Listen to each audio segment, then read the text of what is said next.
Yep. The nice ones. Get the good ones. Yeah. I spent $1 million. Millions. Plus you're on the budget. Yeah, no, It's a nice door. The side door can be a Well, still have tomorrow. look nice.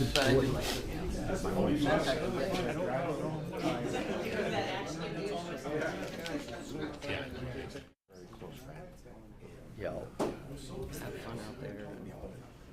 Especially with Jacob.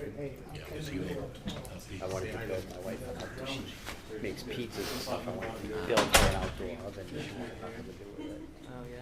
But I said, we have the gas grill. She's like, I gotta get a flat top on my grill now. So it's been. Yeah, that's like the final phase. Still, I do like it. One of my guys That's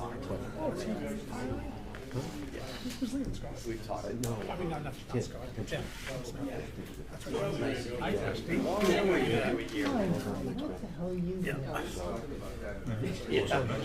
Yeah, you do. Go.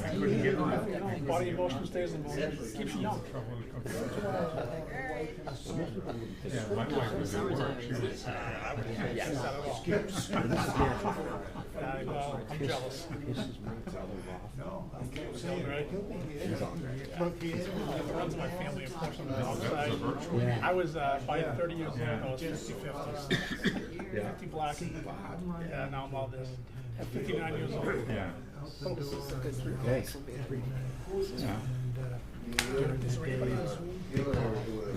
care. Miss some meetings. Yeah. I can't go Zoom where I am. Yeah. We have a call. We do? Is Carol on?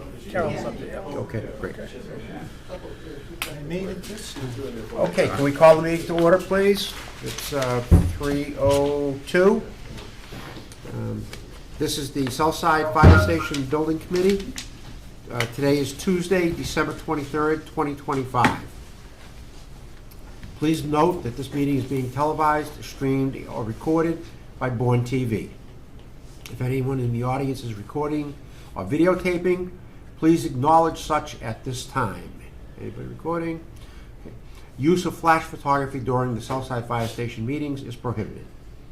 If anyone from the public wishes to access the meeting, they can do so by calling the following conference line: 1-929-205-6099. The Zoom meeting ID is 891-0327-7696. And the password in all capital letters is SSFS, Southside Fire Station. Just the capital letters. Okay? The Zoom chat will not be monitored. Participants who wish to speak must raise the hand icon until the chair asks them to unmute. So all items within this meeting agenda are subject to deliberations and votes. And we have already called the meeting to order. Rob, have you taken attendance? I have, I gotta say it out loud. Chair Wayne Sampson here, Clerk Rob Christensen here, Scott Meyer, Yeah. William Meyer, Here.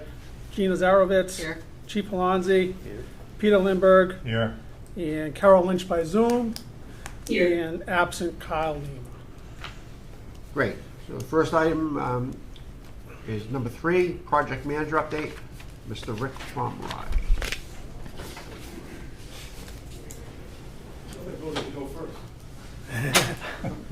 Kyle, did you? Not anymore. Kyle is, So, good afternoon, everybody. Chris and I are gonna sort of tag team on the information right now, and so we'll turn it over to Chris, and then I'll give you some update on things as we go along, just to get you introduced to him a little bit more. Thank you. Good afternoon, everybody. So we'll go over the first check is the demolition of Clickmon Road. It was done by the iSwim group, and Acer and his guys did that on the 10th, 11th, and 12th of the month. If you've gone by there, you've seen it's they've cleared everything. It's down the dirt. So it's a nice little area. We kind of dug it down, filled it in, and then just graded everything back so it's no one can get injured in there. So it's a nice safe area. It's blocked off. So that happened on the second week of December. So that's pretty much it. That's pretty much it for an update on that. Any questions on anything that's to do with the demo? I gotta thank Chief and Joe. I gotta thank Joe for getting all those permits. I kept pressing them to keep going, but it was good to get that all wrapped up. Right, the abatement, yes, that was done by K&N Environmental. It was done prior to that, obviously. That took them 4 days to abate that, take up all that plywood, to leave that deck so they could get into that, and then we got that all cleared up, and then the fire department went and got to do some needed training and over there, 2 days before we took it all down. So it worked out well for everybody to get to them guys to utilize that area. That's pretty much it for the abatement and the demo of that building. Jack, you want this one? You want this? So another thing to add to that is the surveyors have been back as well to document we had existing condition survey before the demo. They went back in and documented the adjusted grades and the conditions, so that can be added to the bid documents, so the contractor knows exactly what they have to do and what they don't have to do. So it just makes it clear, and that's a great benefit to get that down. You're not paying. We're not going to get a bill, I presume. No, we'll get a bill. Oh, okay. I'm sure it'll be very reasonable, Yeah. and we're not going to be adding general conditions or general contractor markup to that bill, because this would have been under the general bid. So it's a good savings there. You'll get the Next. town rate. I was hoping we weren't going to get a bill. But so in your package, we received the design development estimate, and that was based upon the design development documents that have been provided, that we've been going through with the group as we progress. And the estimate came back good. We're under budget. We're very pleased with that. We're going to maintain that. The best number is bid in hand. So I should say we're on budget. We're under budget. You know, like this one, right? Yeah. Okay. And it's based upon a quantitative takeoffs on the amount of detail that's in the document. So we're tracking right in lines. We're happy with that. Like I said before, the best number is the bid in hand. Just so you have this, you have this information. If you have any questions on it, you get a chance to look at it. If you have any questions, let us know. But everything's tracking perfectly for us. So this is what you're going to expect a document similar to this from anybody who files a bid? No, we'll get a lump sum bid, so we'll get one number. This is a quantitative takeoff, detailed estimate that is hired by Secocio Associates to sort of see how we're tracking right now. But when we receive our bids, it'll just be lump sum bids. Okay. So if you have any questions, let us know, but everything's in line. We're excited to get this out on the street. We're going to turn it over to Secocio right now. They're going to give you a design update. You want to update unless you're going to go back to it while you're up there and take all my time? Prequels? Well, we can hit everything on our list and go to US. You want to do that? Okay, we'll do that. Whoa. Everybody go up there. I didn't know if you hit it on that, that's all. I was just trying to remind you, that's all. You didn't read our, so we'll be back in front of you in a minute after Secocio and Associates finishes their presentation. I didn't get it. I don't know where to put you guys on the list because you keep bouncing around, but that's okay. It's like this magic ball. He's just afraid to follow me, that's all. Yes, sir. Good evening. Thank you. Today we have a fairly simple agenda. We'll be tag teaming with Kyle and Kelsey as well. The goal for today is a fairly simple one. As we were gonna do at the last meeting, we were gonna show you the exterior options, but we really wanna show you materials, and be able to look and feel them, as, besides just to see them on a picture on the wall, it's not as good, so, what I'd like to do is start with, so we're gonna show you 2 options for materials and 3 options for colors. The 2 material options are shingles, which are here. So they're cedar, what they call cedar impressions. You pass them around. It's a high-end. I probably should follow our, since we did this nice presentation that I'm not following. That we finally got up and running on PowerPoint. So I've jumped ahead. We'll go backwards. I apologize. Got it?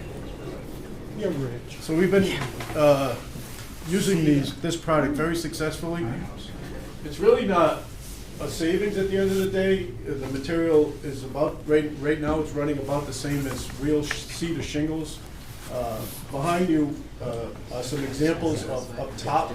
The cedar shingles, we did a project in Cumberland at the community center. I mean, unless you go up and like do this, you don't know, they look extremely real. And then below is a project, happens to be a police station in Millis that we did with clapboard, with composite siding. Here's an example. So it's called Hardy plank. Okay. So we're putting these in front of you. Obviously want your opinion on that as well. The real decision today is, I guess what we want to walk away with today is a decision on the material and a direction on color. If you like what we've shown, if you want us to look at other colors, I don't need the absolute color selection today, but we do need the materials because we have to start incorporating them into the drawings. So I'm going to turn it over to Kyle and Kelsey, which I was supposed to do 5 minutes ago. Let them get stressed. So we'll go through what we've got here. I don't know if you want to hand that. We've got, that's the same, and we have a few smaller ones we'll pass around too, so you guys can see it. But we'll go through a couple different color options and layouts of those materials, and to kind of help and walk you through what these look like and what the different ones are. Maybe one on each side. So starting with what we're calling option A, which is this one up here. This is the cedar blend. So it's actually, Kyle, it's the middle one in front of you. So this is this A is representative of that on top, with a beige hardy, which is, so we'll send beige, you'll see the red. Those are representative of those colors. And then this one actually shows red windows to go similar to match the hardy, as well as red fire station doors. So A2 is the same scheme showing white doors and white windows. So essentially this upper two are one kind of choice, and that's where what we really want to make a choice today on is A, B, or C, not necessarily A1 or A2, if that makes sense. So we're trying to get the big picture. If everybody's in agreement, we can make a decision on all the colors today too, but we don't want to get fixated on, the color of the sign or the color of the windows. That stuff can change. So option B, 1 and 2, is the lighter, so it's the lighter mix. Yep, the one that's under the board there. So the lighter shingles are more, so essentially it's a red cedar shingle versus a white cedar shingle. So it's a white cedar shingle. The same beige clapboards on the lower portion, and then A1 or B1 is red doors, B2 is white doors, and in this we're showing it with the white windows. So there is some back and forth if you like pieces of it. Option C is all clapboard, so it's all hardy. It's a mix of red on top and white, or red and beige.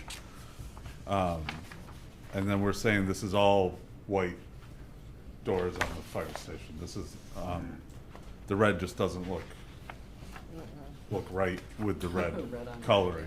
Yeah, red on red, it just doesn't go. So the option change down here is really this lower portion. Now this does go, do we have any? We didn't bring the, we didn't bring all the images around the building, but this division, essentially there's a line on the sides and on the back that would be shingles on the top and clapboards on the bottom, and that would wrap all the way around except for the front. So the sides look a lot like this all the way around. So that you do have that play of two colors on the sides of the building opposed to the front. So that's a quick summary. So we got questions? Yeah. The white, how well does that hold up over time with like the dirt and? So the white, if we go with white, it'll probably be PVC to add with this. So it'll last. It's cleanable. I mean, obviously anything will collect dirt, but it doesn't really stain. You can see the PVC up there, but obviously that's a new piece. So you're gonna take a picture of a new piece. But I've never really seen them where they've really altered colors. It's pretty easy Yeah, to clean. PVC Yeah. does though. Yeah, That alters just it. a power wash. Yeah, Yeah. Yeah. they really are easy to clean. It doesn't like absorb the, Yeah, dirt and stuff and stain or change color. yeah, Mr. Chairman, in September, we voted bidding out the Reno doors with an option for Armalite and 2 rows of glass for the front. Correct. But we did not decide on the color, either white or red. Correct. So, So that's correct. We still have in the option in the bid, we're gonna build the 2 doors, the 2 types of doors. Uh-huh. Right now, for just illustration purposes, we're showing just the base doors, which is Okay. the lower without the 2 lights doors. So the 2 light door option is the more expensive one. So we're showing you the base option for now, just not to confuse things, but you're Okay. absolutely right, yeah. okay. Do you have a side view by chance to see the two like separate textures? No, We didn't have one in the, you didn't bring one up there. We didn't have the visuals. Nope.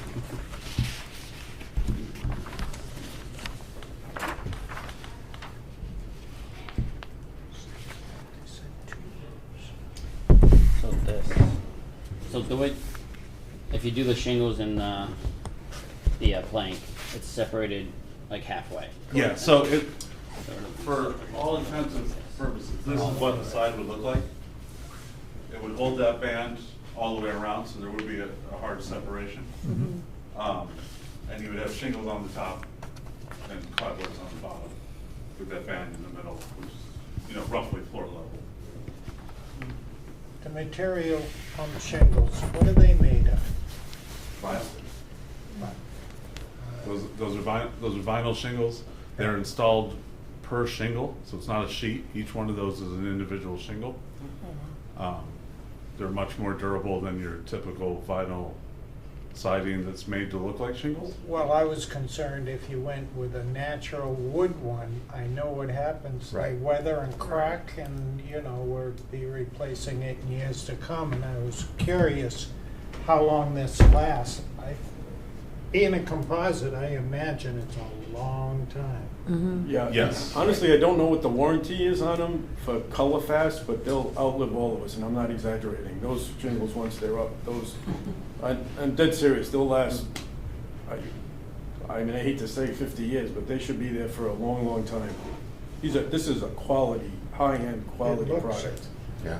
And it's relatively new, short of an absolute disaster with the manufacturer that, I don't, and this is just an upgrade,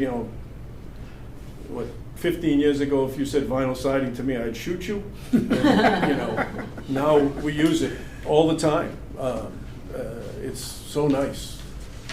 And you get, if you look, at that picture of the So, community center, I'm gonna pass 2 photos around of the community center. That is the red. So this will also help you with the color a little bit. So this building is the red cedar. Red That cedar. makes the darker. And it is a beige trim. Yeah. So that one. It is a beige trim. I think it's slightly different color than the one we're showing, but it is a beige trim that does use hardy. A lot of that material on there is hardy. So it's very similar materials. the Dusty, can you The only- grab that? sort of like, the Model T, you could pick any color you wanted as long as you wanted black. Yeah. Here we got 2, you really only have 4 colors to pick from, which is really important in this conversation. So we like the darker version. There's nothing wrong with the light one. Those are both nice colors. We don't particularly care for the gray and the other color. This is just us, which is why we didn't show it. But what's nice about it is you get the gradation in color as well. It's not like a solid one color, so it's as if it was weathering. Yeah. And you can see in the picture, it looks really nice, I have to say. Not because it just, Yeah, I'm actually partial to the darker. See, I was gonna ask about the weathering and it with it'll lightening look up like over that forever. time, but but yeah. It I should mean, that- not change. Installation, is it done like a normal It's shingle? like a shingle job. Yes. Just stainless steel nail, power Yep. nail? Yeah. Yep. So that's where it shouldn't be seen as a significant cost savings. We just ran this Oh, at yeah. another building because the labor is the same. It's just like installing a shingle. So the cost difference right now is comparing it to natural shingles, which recently have been expensive and hard to get. This is not inexpensive. It's made to last. So, yeah, the cost variation is very minimal between natural shingles and this, but this doesn't have to be treated, it doesn't have to be taken care of. Yeah, you get the But best. long term, there's a significant savings here. that Oh, yeah, you don't have to- Correct. The durability. Correct. Durability. So if you did a life cycle and said that a cedar shingle is gonna last you 15 to 20 years before you should replace it, I know often we won't do that. But At it- Bourne. but if you just replace that one cycle, Right, these shingles have cost you half. right. Right. Yeah. Just a single 20, even if you said 25 years and these lasted 50, I don't see them, I'll guarantee it. 'Cause I won't be here. I'll put my personal guarantee on 50 years from today, I'll come back. If they're not good, I'll replace them myself.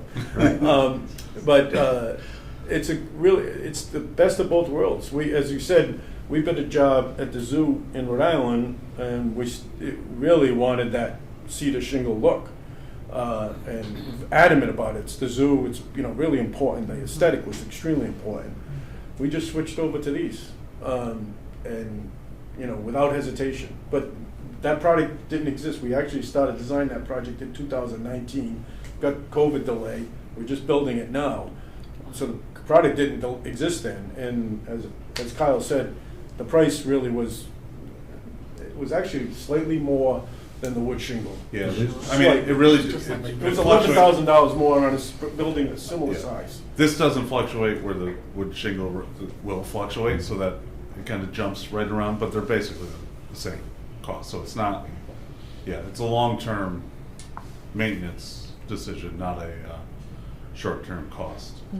And the negative is the color selection is very limited right now. I'm sure it'll get better, but we can't do red shingles at this point. If you like the red, we've always said we wanted to sort of keep this building as a Cape-style building, but we thought we'd show the option with the hardy board as well to make a decision. And either one is a good decision, but it's your choice, really.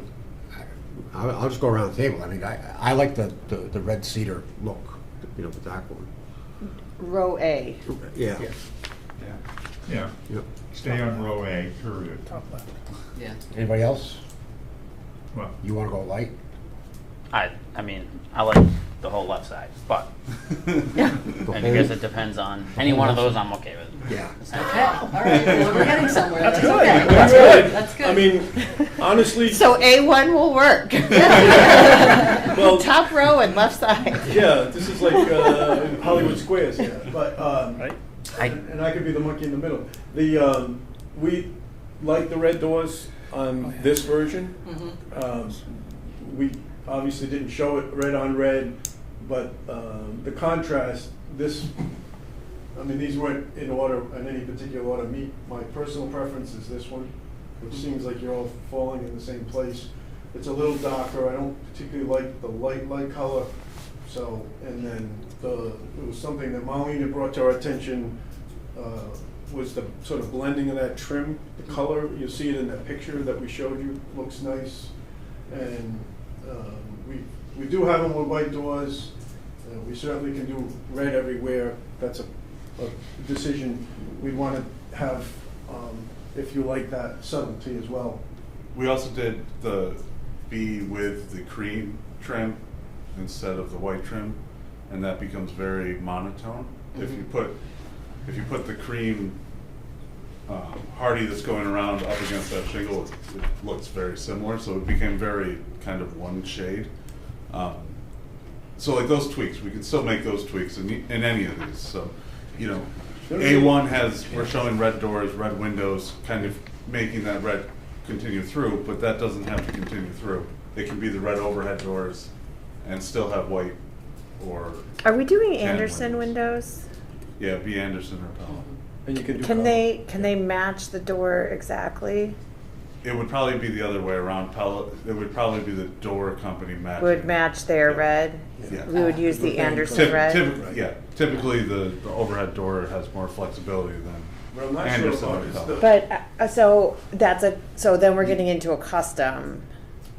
Well, the door's already custom. The red is custom on the doors regardless. Yeah. The red is On the- custom. It's a custom color on the overhead doors. You can, the overhead door companies, it's pretty much any color. Yeah. You can tell them what color. It's custom to whatever we want. It's not like you're paying extra money for it. No, but, Yes, you don't want The different red colored on the reds. Pella. yeah, we don't want different. That's the key. The red on the Pella, and that's something we would have bring back to the committee to make sure that it all matches, because if to the Yeah. point, if there is something we don't like, the red Pella or the red Anderson or red Marvin or whatever red we end up with, if it doesn't all work, then we'll come back and obviously adjust. What's important is today is if you don't want white windows, or at least want us to consider the white windows, I believe the color is an upcharge.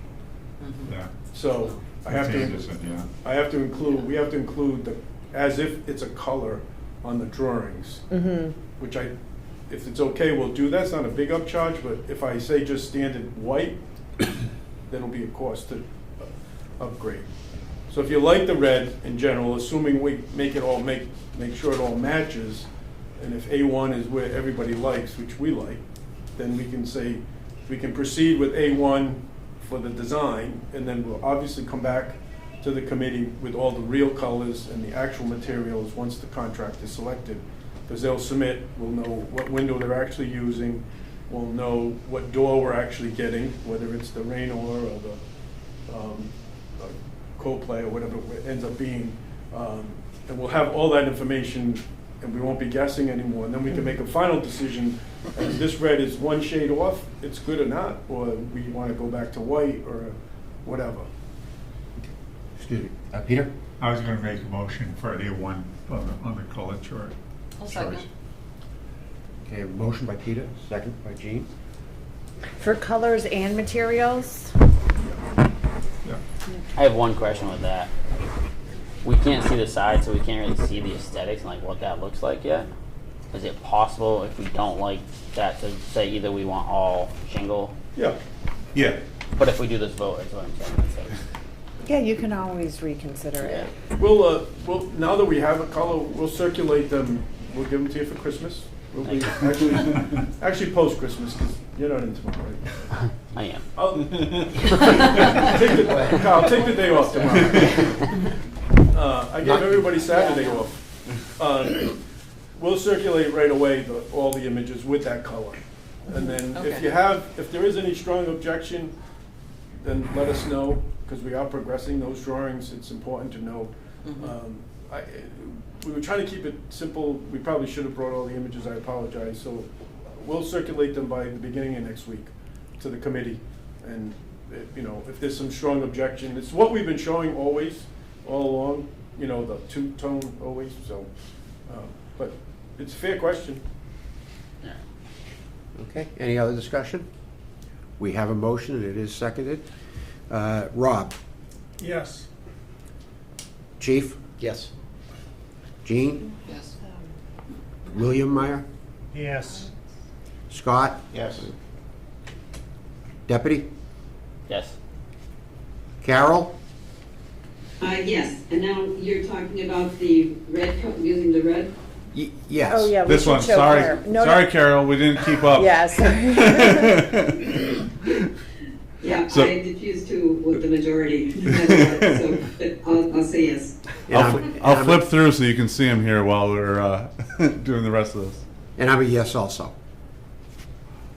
Okay?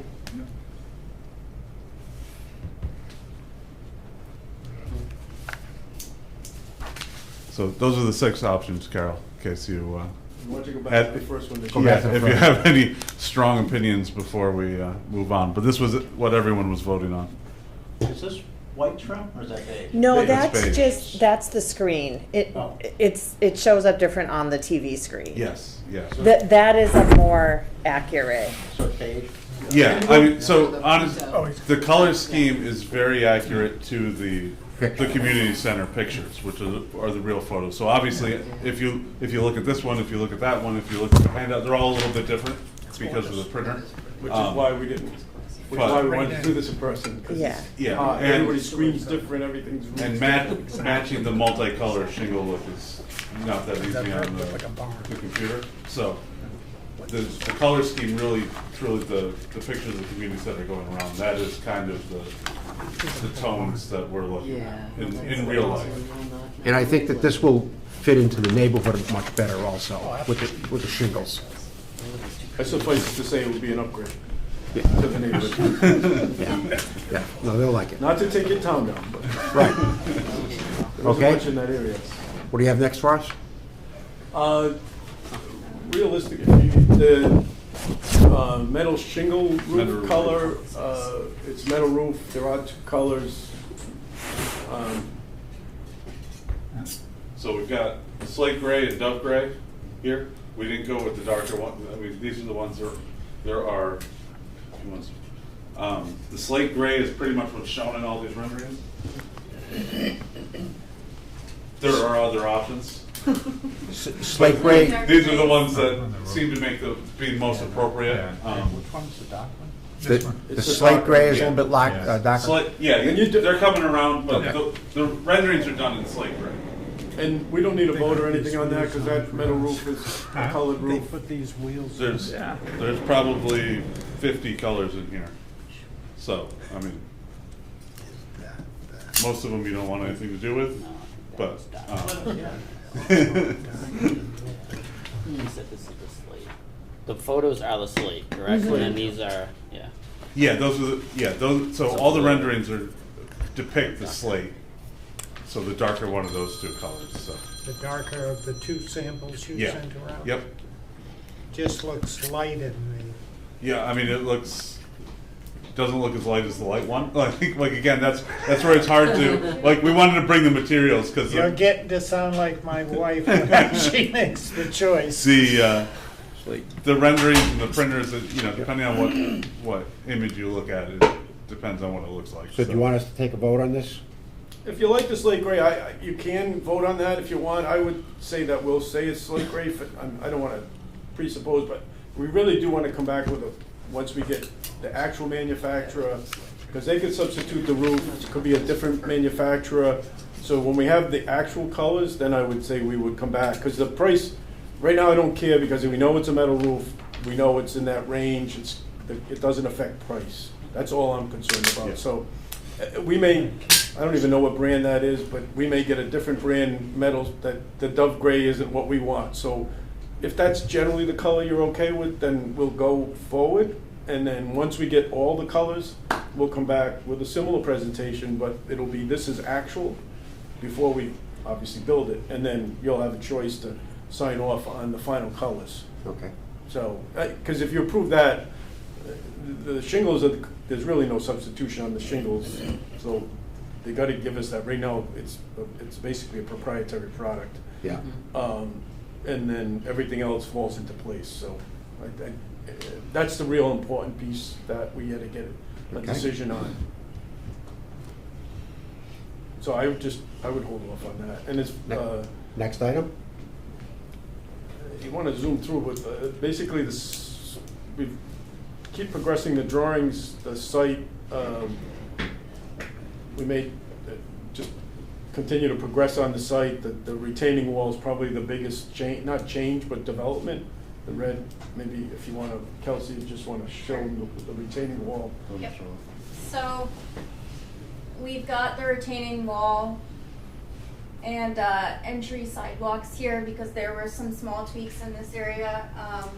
The retaining wall design is further developed than it was last time. So right now, it's starting there and then wrapping up that way. Because there's the really steep grade there. we So the talked about the previously. retaining wall comes all the way out to the street? So at the street, No. it's, so out near, we'll say near the street, it goes down to 0.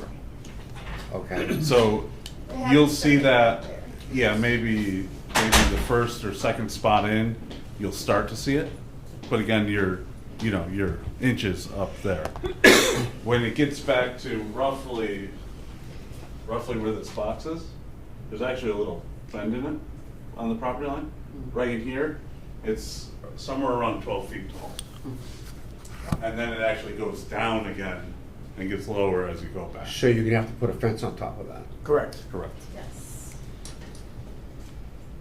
But you don't have to worry about another area in front of the building. Correct. People are gonna be Correct, pulling correct. in. The fence would probably go roughly to the front of the building, give or take. So, the fence will be set back. There will be some remnants of the retaining wall that come out closer to the street as the grade gets level. Mhm. But the existing building there, essentially when you get by the building, it starts going downhill.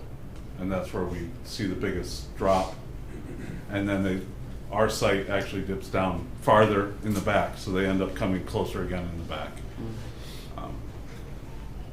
But that's the biggest point, is roughly midpoint of our building. If you're really looking at the site plan, you can see the property line does make a little turn, and that's approximately where the highest point is. And then on the site, so now, as Rick and Chris alluded to, the surveys have been back on site. We've redocumented the building. So part of this plan is that we re-excavate where the foundation was and then bring structural fill in. With the geotech engineers are going back to do some borings and probably do 2 or 3 borings where the building was because we weren't able to get there. So we do that, and then we also have to decommission the monitoring wells that are on site. There's, I guess, 6 or 7 of them. So while the well driller is there, they can do the decommissioning as well. So that's kind of new information. I don't know if you weren't aware of that having to happen. We probably had discussed it, but to refresh everyone's memory. The inside, and you want to talk about the room to room, room by room, we had a meeting. If you want to, Kelsey and Kyle, if you want to go over that. So the floor plan changes were fairly minimal this time around. However, we did recently have what we're calling a room by room review with the department, which basically meant that we went through each individual room type and just went through what are the needs for FF&E for that room, what are the needs for lighting, fixtures, and what they were looking for finish types as well. Not so much colors yet, but just finish types. So that is something that's starting to be developed a little bit further now that that's been done. So some of the FF&E changes have been made or started to be made in the plans, and we'll continue with those. FF&E is what? Sorry, it's like furniture and equipment. Furniture, fixtures, and equipment. So anything that's freestanding in the room, from desks to fighting equipment, like the machines, all that stuff. So we went through, just go through. You know, this has been kind of an ongoing. We start the project. You know, what do you guys want in these spaces? What do you have for equipment? This is kind of the check that goes, okay, this is what we've put in this equipment before we finish hooking all this stuff up. Is there anything you want to change? Are we missing anything? You know, is there something you've decided to take out? So that just goes through as kind of, and again, as we talked about that, if you change a desk, if you change a chair, no, that's not a big deal. Like, really, the focus is more on something that needs to be wired or plumbed in. But the idea is that, okay, we're going to go into a point on these drawings where it's just detailing, it's just making sure everybody has everything connected. Where there'll be a less interaction of, hey, what's here, what's there, because we just need to put it in the drawings. So it's a final check to make sure everybody's on the same page at this point. But it's a productive exercise, and really, you know, we get spoiled. We look at these drawings all the time. We've been doing this the last couple of years. It's really, you know, prior to that, because often one of the, you know, you're always trying to make things better. Oh, more than often than not, I'll say it's a complaint, but it's not really fair. But the thing that comes in, the user walks into space and goes, it's not really what I expected, you know. So we're trying to, and we had from that meeting, and we've been meeting constantly, but we all get in the weeds. My father always used to say that, you know, you got to get away to get back in so you can see it, right? So, you know, we made some adjustments in the front office area on how that was going to be utilized. I think it's much more, addresses better now how the department's actually going to use that space, which it wasn't before, so that was a positive result. We had more benches, now we have the table, and the chief, you can allude, but I think, you know, we know what a bunk room is, we know how that's going to work, but even the little details on the bunk room, do you want a reading light, do you not want a reading light? So it's a very detailed, laborious, I skip it meeting kind of thing. We go through, but it's important. We're still going to miss stuff. Stuff will still come up. It's inevitable, but it's a valuable exercise. It's worth the time. It's a good investment, and I think, and you can attest to, you sat through it, but I think did you feel it was worthwhile? Absolutely, yeah. It was good. Needed to accomplish it. And then some of you came in while we were meeting with the mechanical engineer prior to this meeting, just going over systems, getting some questions answered the town had, the department had, on, you know, what systems we're proposing, controls, all that kind of stuff. So all that's, you know, we've done all that, and we're essentially at a point with the decisions made today where we can start putting the drawings together for final bit, putting the details together. I don't think there's been any real change. I mean, we shift some storage closets around, and so, you know, like nothing of any real substance to change up there. And on the exterior, again, it's not, you'd see them on the renderings, but for a long time we were showing one of the gables having a badge. We took that off. There was some discussion that, you know, whether the badge is actually going to stay, you know, the difference, we wanted more symmetrical. So we're showing the signage a little different, you know, things like that. Nothing major. And then, Kyle, you can see, I know it's not colored. Shows you the belt cores. But yeah, so on the side, so if this is the drive side, there's that band goes all the way around, and then it would be siding on the bottom and shingles on the top. Yeah. But we'll get you the color image. Yeah, we'll get the colored images out to everyone. But that band does, that you can see on these renderings in the corner, does wrap everything but the front of the building. Yeah, these 6 images of 6 of 35? Something like that. We had a lot. We had to pare it down. I mean, just didn't want to have overkill on that, so we'll circulate it. So again, we've just been changing, and the sign's not finalized, but changing the wording, getting the wording to something that we're comfortable with, and then we can, you know, again, in the end, this is something that we'll have an allowance in the bid. And, you know, once construction starts, when we make those final decisions on signage. And back to exterior finishes. Pretty much it. I think that's it. Yep. Nice. When you're doing the walkthrough, going the room by room, and being mindful of what happened with the police station as an afterthought, I don't know if there was a time in between design, but, you know, charging stations for things like that, and Yes. okay, functional desk space that, yeah, it's And being I on the was- ground and having that Yes. on the ground feel instead of the bird's eye view for Yeah, the function and- of the space is really And important. the goal of that is to get like 95%, you know? if- Yeah. Well, the goal's 100. We won't get. But, shape. but like, if, something comes up and says, we've been looking at this and we really think we need 4 outlets here because we're gonna put our charging things here, that's not the end of the world. Sure.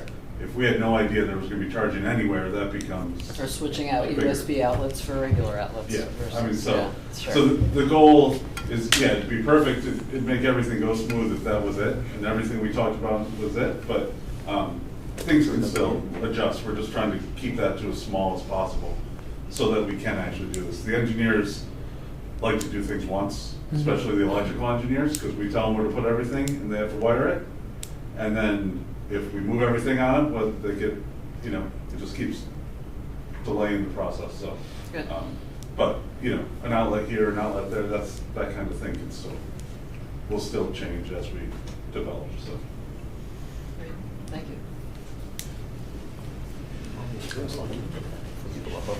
Yeah. Yeah, but not till. Yeah. Yeah, Okay, 4:30. Mark, you all set? Yes, we are, thank you.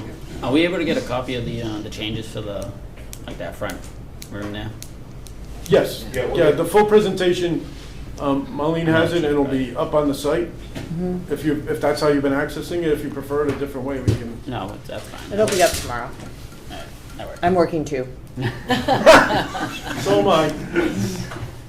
If you want to call it work. Mr. Pomeroy.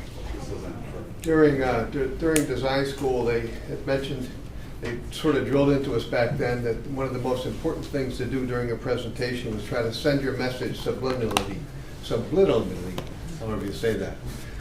So you notice the color scheme that you picked for the building, which I applaud because I think it's fantastic. Now look at this gentleman over here and how he's dressed. It wasn't subliminal. It wasn't subliminal at all. It Well, you can was say it much intentional, better than I Mike. can. These days are a little different. It was intentional, there's a difference. Yeah. So, My wife picked this shirt. what, in your package, there's 2 financial documents for you.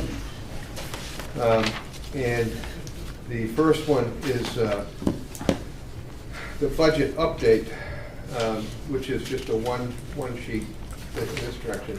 But what I'd like to bring you to first is the second document, which is a much larger document. Look, so what we've done with the budget is we met with finance, and we've drilled back to the very early phases of this project and have done all of the accounting to cover all of the costs from what I'm calling phase 1. In phase 1 was before this committee was involved, I believe, and before we were involved, and before the town administrator was involved. And so in our funding forecast, we've identified the phase 1 costs. And then what we're calling phase 2 is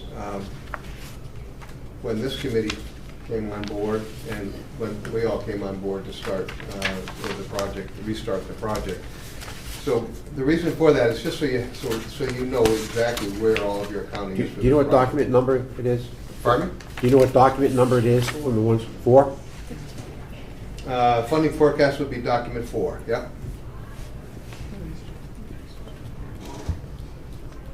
Okay, I see it, thank you.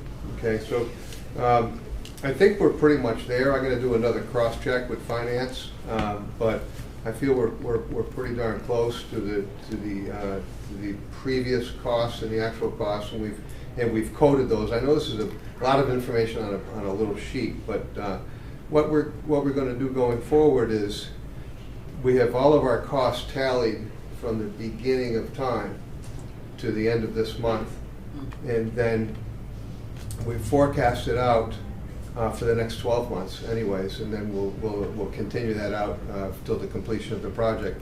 But we forecasted out our expenditures, anticipated expenditures for the next 12 months, so borrowing could take place. And then every month what we'll do is a reconciliation and close out that month. So when you get your report next month, when you get your report in February, January will have been closed out, and it will no longer be forecasted, it will be actuals. And we'll carry that all the way through to the end of the project. So we sat down, I reported to you before, we met with finance, and they like the format, they like the report, so this is what we use going forward, this is what they're using for their anticipated borrowing. Okay. There's a lot there, but just so you have it. If you have any questions, just let us know. Taking all of that information, because we've added in phase one into our overall budget. Before, our budget forecasts, our budget reports were just the current budget, not what was expended during the earlier studies. So when you look at document 3, which is the budget update, okay, so I'm going to be providing 2 budget forms every month. One is our budget update information, and then a forecast. But the budget update is now recognizing the total costs for all of the feasibilities as well as the most recent appropriation. So it's greater, the bottom line number is greater than what we were reporting to you before, because we were not reporting on previous work. So now we're including that.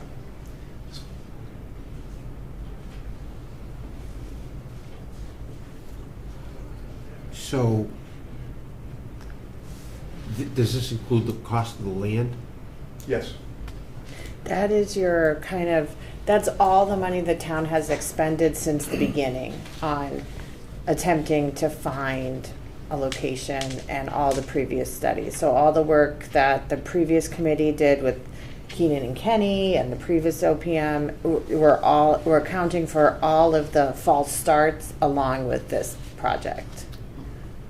Okay, and how is this going to match up to what our budget that was allocated for the building?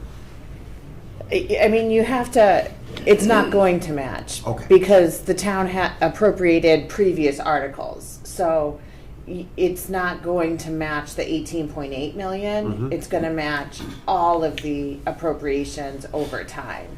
Okay. So, all of those articles are spent now, and this property's been purchased. We've found a home, Right. and we're moving forward. But all the money we expended on Motorway, all the money we expended for Pecasset, all the money that went into the design of the station with the previous architect, that's all that's all captured now. Okay.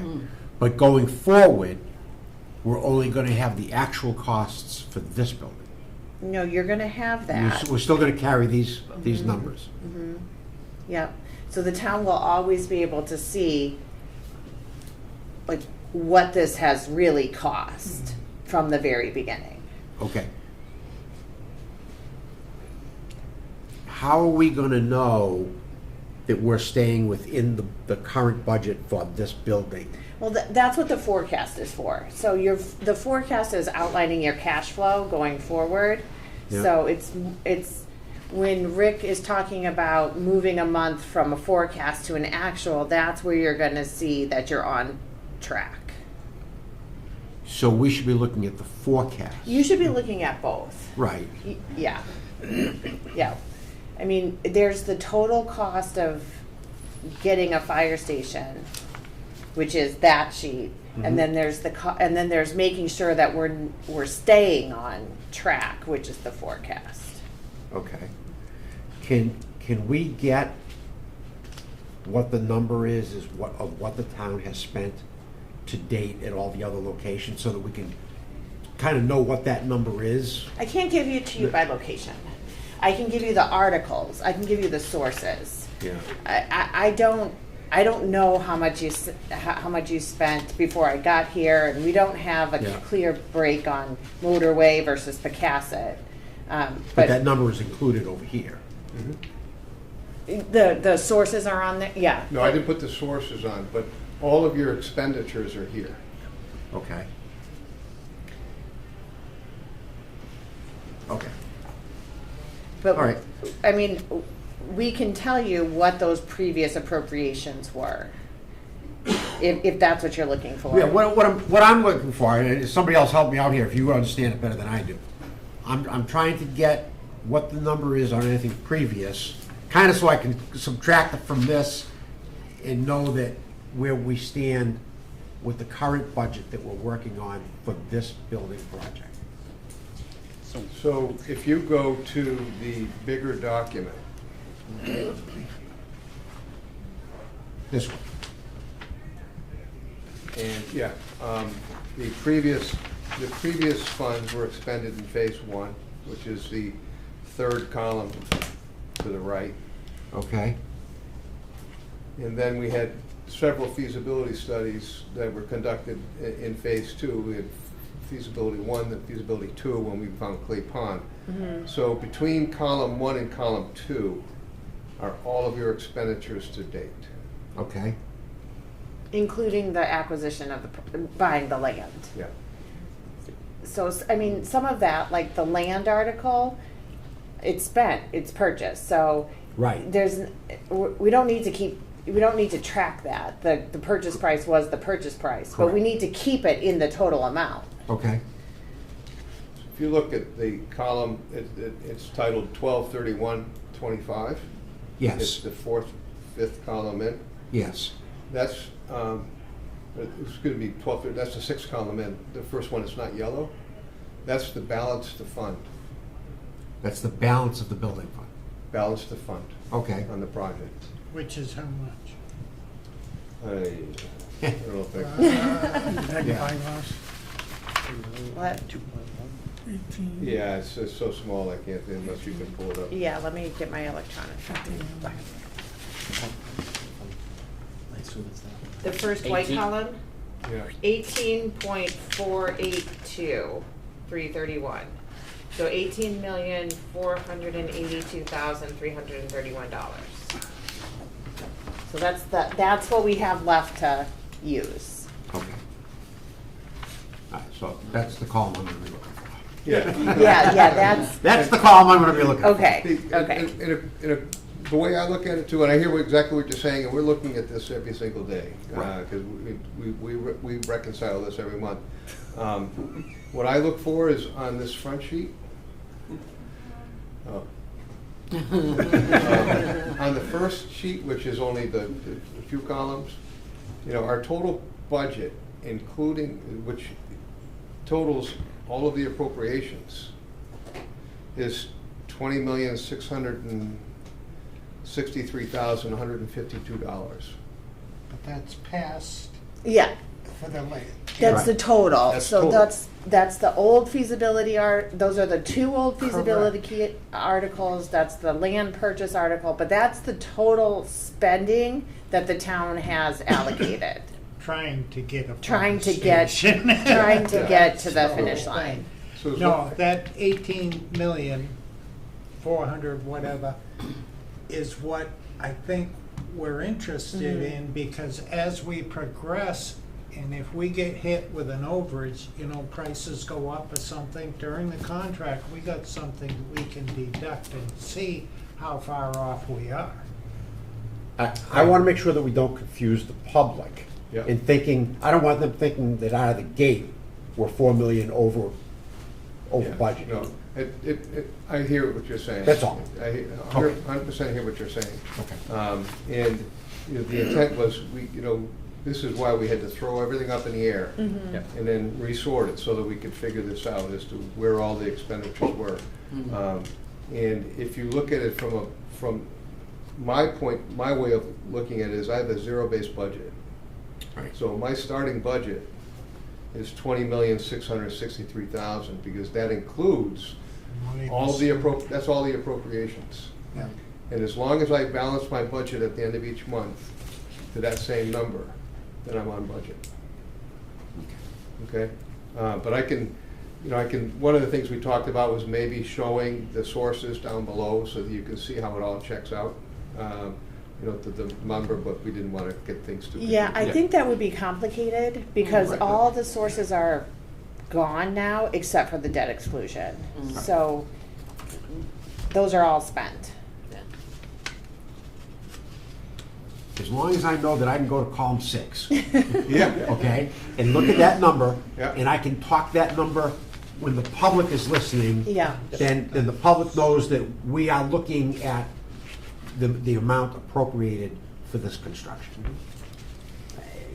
Yeah, I just, I just want everyone to understand, we went to the voters for the debt exclusion for $18.8 million. Right. But the total amount of money the town has given us is more than that. Correct. So that's what I don't want to mislead anyone Sure. and say, the project is gonna cost 18.8 or less, because that's not including the land, that's not including the Correct. pre-design work. So Okay. the total project cost, I hope is gonna come in much less than 18.8, but the town gave us more money than that to use. Right. So we'll go through this every month, but that's a good example would be our first budget modification that we're recommending today. Okay, and we don't intend on making a lot of budget modifications, but as things get bought out, because a lot of the line items are estimated or allowances, and as we start buying equipment and as we start contracting with the general contractor or other services, we will be, if we're certain we're not going to use any more money and we use less than what was carried, we're going to recommend it goes into contingency. So the good example would be on this sheet. Yes. If you go to line 3, Okay. it's hazmat remediation. Mm-hmm. So we had carried an allowance, or an estimated value of $30,000. Mm-hmm. We purchased that service for $23,500, and the work is 100% complete. Right. So what we're recommending is that we adjust that $30,000, we apply a negative $6,500 to it, to the ending value to be $23,500, and we take that $6,500 and we put it into contingency down on line 60. Okay. And that matches up to the invoice from KN Environmental. That's correct.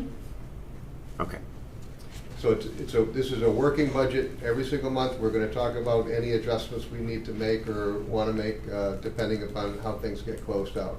Our goal is to always be putting things into contingency and not taking it out of contingency. Okay. Okay? Is there a subliminal message somewhere in this?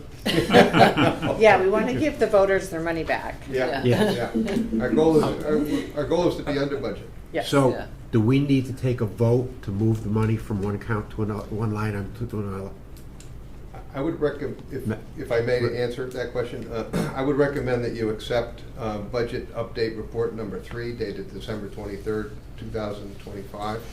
It's adjusting the hazardous material line item down and adding that money to contingency. So moved. Second. Moved by Peter, motion by Peter, second by the chief. And just confirm for your notes, on the project budget update report number 3, dated today, December 23rd, 2025. Line item 3, a hazmat remediation. We're paying an invoice for $23,500, which leaves it $6,500 that we're going to move to Contingency. the contingency fund. line. Line 60. Okay? Do we have to vote on the invoice as well at Yeah. the same time? Not at the same time, it's a Okay. separate vote. All right. Okay, so we're gonna take a vote, we have a motion, any discussion from the board members? Okay. We'll take a vote on this. Rob? Yes. Chief? Yes. Jean? Yes. William? Yes. Scott? Yes. Deputy? Yes. Carol? Yes. And I'm a yes. I don't know, yeah. Yeah, you forgot Peter. Did I forget Peter?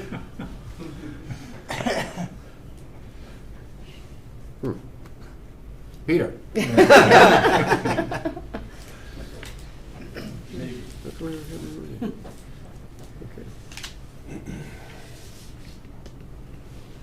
Okay. Anything else, sir? Yes, we have 2 more updates for you, and then invoices, and we'll be out of here. Okay. Chris is gonna talk to you about schedule and contractor pre-qualification. Document number 6 is the schedule. This one right here. We are progressing very well. As you can tell, we're here today doing, updating the DD docs. So Socotra was right on schedule with that. The pre-qual, I'm gonna talk about that next. That's all been completed. What else we got going on here? Zoning, the ZBA, okay, so that just came in hot today, a couple things. So their site plan, their review, that's going out on the 29th. They submitted that. So they're gonna apply for that on the 29th. And the zoning board of appeals, that went out on the 22nd. So that went out Monday, so we're just waiting for those to come back so they can push forward with those. So that's what we got going on with those. So that pretty much document was right on schedule. Are any of those gonna require public hearings? Yeah, the zoning board of appeals will require 3 variances, so that'll be a public hearing. And then planning board will do a site plan review, which is a public meeting, but not a hearing. Okay. So that's pretty much document number 6. Like I said, we're right on schedule with that. So next is document 7, which is the pre-qual, all the documentation. That was done. We had a pre-qual committee. We had 17 general contractors and 84 subcontractors bid on this, which is very good. That's so sharpening pencils. Hopefully numbers will come in low. As with this package too, is we sent you every one of the contractors that have been it, so you can see who's going through it, if you know anybody. So we had a meeting yesterday, the 22nd. We met with the committee to go over our review. We reviewed it all. Everybody was okay with it, so we're pushing forward. We actually submitted it today to bid docs, and the letters went out to all the contractors today. So we were normally going to do that on the 7th. We have jumped the gun, and we have done it today. So we're ahead of schedule on the pre-qual. So now we can send it all to Scotia. They can put it with their bid documents. And that's pretty much. I got something for that. I just want to, in case you've forgotten, I think we've provided some description of this before, but Chapter 149 regulations, state regulations for bidding requires that all contractors bidding on a project over $10 million be pre-qualified. So the process took place with the design team, the owner's project manager, and members of the department. And the pre-qualification progress is very rigorous, but it's by statute. And so what Chris was alluding to was we had 17 general contractors who pre-qualified and 84 filed subcontractors. So that's very good, very good. It's a great market to be bidding right now. What that means is that within those trades, general contractor and the filed subcontractors, no one else can bid on that project other than those qualified contractors. It's a method that the state put in place many years ago to sort of weed out the bad apples, and it's been very effective. So that's a big process, and it was a big accomplishment to get that done today. So and it shows that you've got a lot of interest in the project. Just a little bit of clarification only is that this is interest only. So we don't expect to get 17 bids. We don't expect everyone in that list to participate. And the only other one thing I'll add is that the coverage was good on every trade we had limited on acoustical ceilings. I think we only had three acoustical ceiling sub-bidders.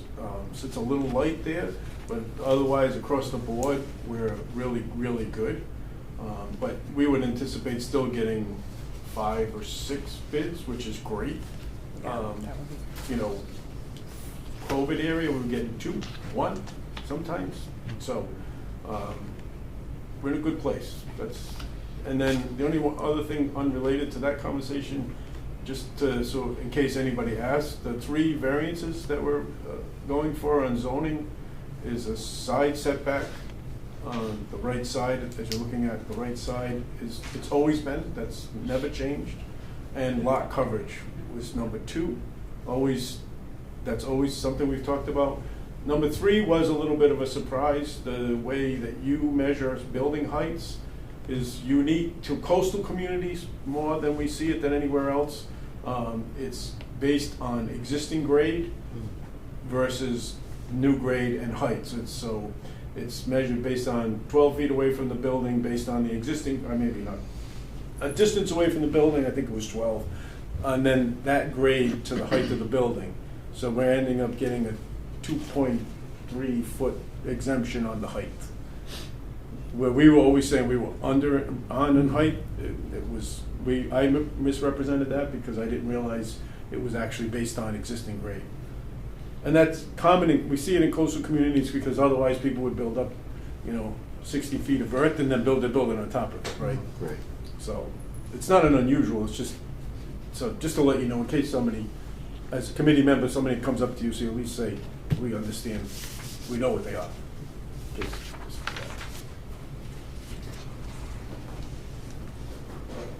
And that's it, other than invoices. And you're gonna go over the invoices? Sure. So, all right. So for future meetings, I'm gonna move the invoices up right beneath your presentation so that we'll just do them in order. Okay. All right? Putting another thing in front of me? Well, would you like to go back ahead of him? I mean, Just kidding. you kept letting him go first before. So the first invoice you have in front of you is from Secosio Associates, invoice number 22085-18, in the amount of $214,312, and that's been approved by the owner's project manager. Okay. Do I have a motion to accept? So moved. Made by Second. Peter, second by Rob. Any discussion? All right. We'll take a roll call vote. Rob? Yes. Chief? Yes. Gene? Yes. William? Yes. Scott? Yes. Deputy? Yes. Carol? Yes. Peter? Yes. And I'm a yes.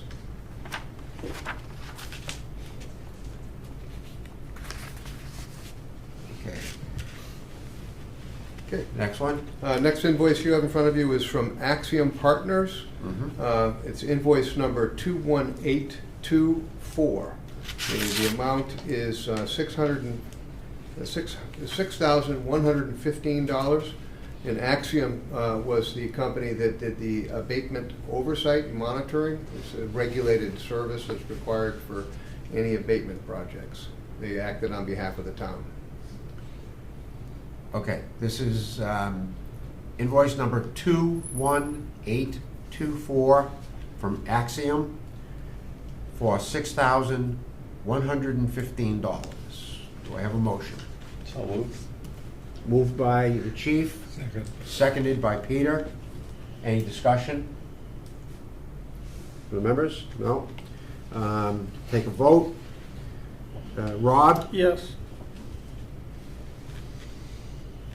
Chief? Yes. Gene? Yes. William? Yes. Scott? Yes. Deputy? Yes. Carol? Yes. Peter? Yes. And I'm a yes. Okay, the next invoice you have in front of you is from KN Environmental, it's invoice number 1. And the amount is $23,500. It's been recommended for approval by the owner's project manager. And KN is the environmental contractor that performed the abatement services, removal of the hazardous materials within the building. We've received, and I don't know if the certified payroll went over to Marlene. It did. Yeah, okay. Yeah. So we've got the certified payroll, and we just received the waste manifest information yesterday. So we're good to go. Okay. So this is invoice number 1 for KN Environmental Incorporated in the amount of $23,500.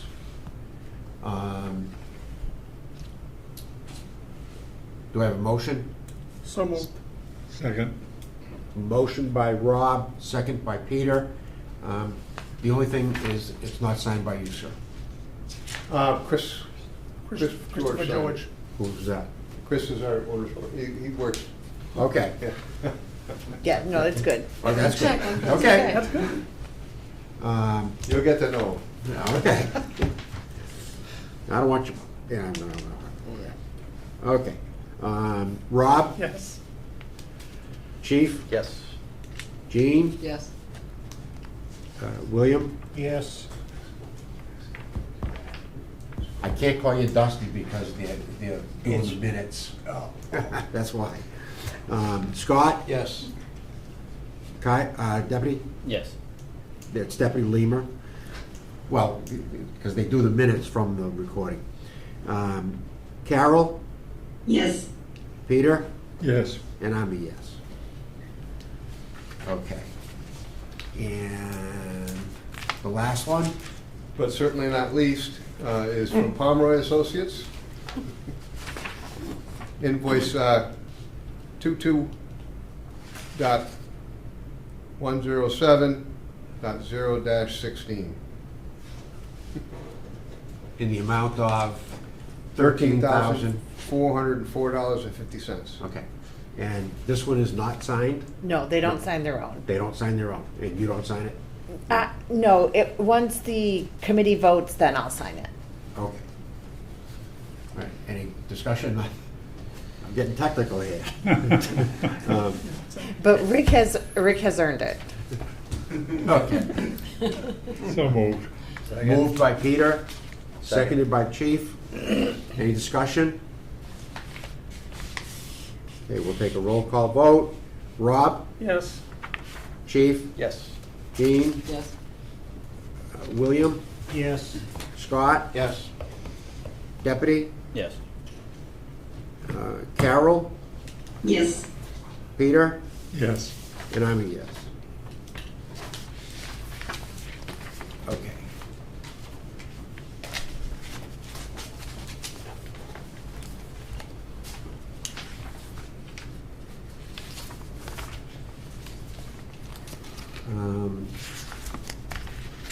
Mark, you all set? I am, yes. You are. I think I should sign Rick's invoices. No, you can't change them in low. No?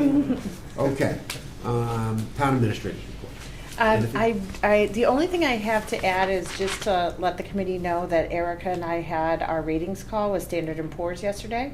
So we hope to have the town's bond rating back for this issuance in early January. So keep your fingers crossed that we get a good rating.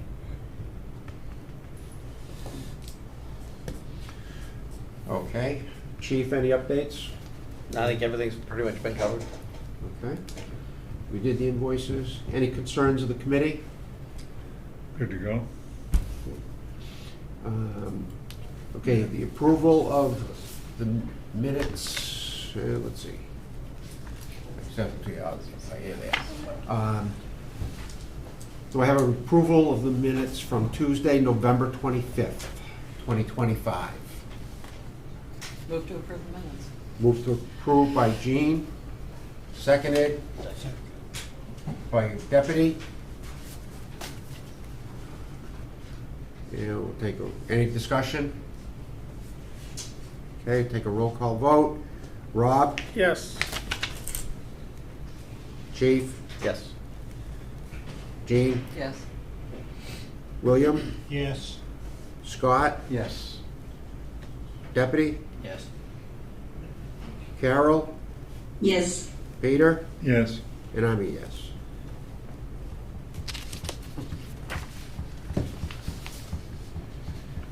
Okay. The next meeting will be, it says on the agenda, January 23rd, 2026. That should be January 27th. Okay, I think we just had the wrong date in there. Anybody has a calendar? Okay, yeah. Is that correct, Gene? That's the last Tuesday in January. Last Tuesday in 27th. 27th. Okay. Okay, so we'll make that correction. I will not be there. Okay, he will not be there.